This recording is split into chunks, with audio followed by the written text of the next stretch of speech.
سورہ قریش کا وظیفہ جو آپ کی ہر مشکل پریشانی کا خاتمہ کرے گا انشاءاللہ۔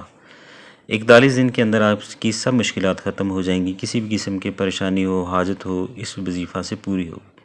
عشاء کی نماز کے بعد تنہائی میں آپ نے اس وظیفہ کو کرنا ہے۔ کسی ایک جگہ کا انتخاب کریں اور ہر روز اسی جگہ پر اس وظیفے کو شروع کریں۔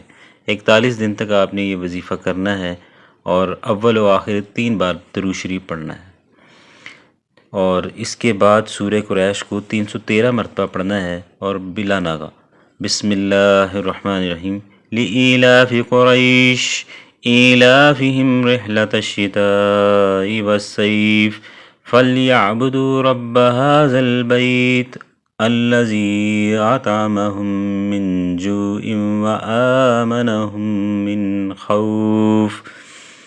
ایسی برکتیں و فضیلتیں نازل ہوں گی کہ انشاءاللہ تعالی رزق کشادہ ہوگا، بیماریوں کا خاتمہ ہوگا اور ہر حاجت پوری ہوگی انشاءاللہ تعالی۔